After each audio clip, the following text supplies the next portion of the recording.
Friends, இந்த video யாருக்குனாக்க, எனக்கு வந்து வீட்டில் கொஞ்சம் தான் இடம் இருக்குது. என்கிட்ட ஆல்ரெடி மாமரம் இருக்குது. அந்த மாமரத்தில் எனக்கு வந்து நிறைய வெரைட்டி மாம்பழம் வேணும் அப்படின்னு நினைக்கிறவங்க இந்த வீடியோவை பாருங்கள். நம்ம ஆல்ரெடி ஒட்டு கட்டி சக்ஸஸ் ஆகிருக்கோம்.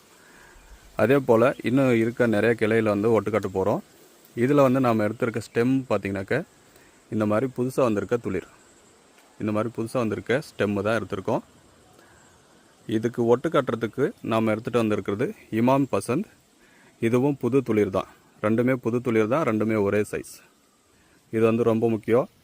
இன்னொன்று, இதை நீங்கள் கட் பண்ண யூஸ் பண்ணுற கத்தியும் ஸ்டெர்லைஸ் பண்ணியிருக்கணும். அதாவது உங்கள்கிட்ட ஆல்கஹால் இருந்தால் ஆல்கஹாலில் க்ளீன் பண்ணிங்க. அப்படி இல்லைன்னும் போது உங்கள்கிட்ட மாம்பழம் இருக்குது இல்லைங்களா, அந்த மாம்பழத்தில் கத்தியை நல்லா க்ளீன் பண்ணுங்கள். ஏன்னா மாம்பழத்தில் வந்து உயிர் ஆர்கானிக்ஸ் இருக்கும், அது ஸ்டெம் வளர்கிறதுக்கு யூஸ்ஃபுல்லாக இருக்கும். ஓகேங்களா? இப்போ வந்து இதை நம்ம வி ஜாயிண்ட் போட போகிறோம். நண்பர்களே, இப்போ வந்து 2 கிளையுமே நம்ம வந்து கட் பண்ணி எடுத்துட்டோம். 2 ஸ்டெம்முமே கட் பண்ணிட்டோம். இந்த மாதிரி கட் பண்ண ஸ்டெம் வந்து க்ளீனாக இருக்கணும், ரெண்டுமே க்ளீனாக இருக்கணும். இந்த பிளாக்காக இருக்குது இல்லைங்களா, அதெல்லாமே கத்தி வச்சு சீவி எடுத்துடணும். இப்போ வந்து நம்ம இந்த வி ஒட்டை நம்ம போடுறோம். போட்டு இந்த மாதிரி டைட் பண்ணி ஒரு பிளாஸ்டிக் பேப்பர் வச்சு கட்டணும்.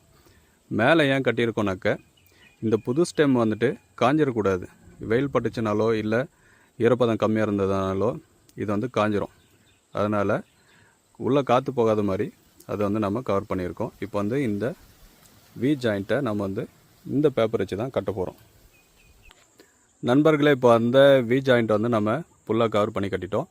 இப்போ இங்கேருந்து இங்கே வரைக்கும் வி ஜாயிண்ட் இருக்குது. இந்த ஜாயிண்ட்டில் வந்து தண்ணியோ காற்றோ படக்கூடாது.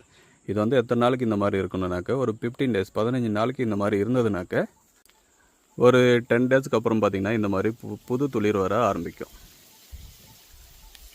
ஒரு 15லேருந்து 20 நாள் வரைக்கும் இது வந்து நம்ம கவர் பண்ணி தான் வைக்கணும். இந்த புது துளிர் எதுனா பூச்சியோ இல்லை புழுவோ எதுனா சாப்பிட்ருச்சுனாக்க கஷ்டம். இன்னொன்று, இது வெயிலையும் படக்கூடாது. இந்த ஸ்டெம் பாருங்கள், நம்ம கட்டினது இன்னும் பச்சாவே தான் இருக்குது. ஸோ இந்த மாதிரி நீங்களும் உங்கள் வீட்டில் ஆல்ரெடி இருக்க மரத்தில் உங்களுக்கு தேவையான பிடிச்ச ஸ்டெம் எடுத்துகிட்டு வந்து, வெரைட்டியோட ஸ்டெம் எடுத்துகிட்டு வந்து நீங்கள் வந்து இந்த மாதிரி வி ஜாயிண்ட் நீங்கள் வீட்டிலே பண்ணிக்கலாம்.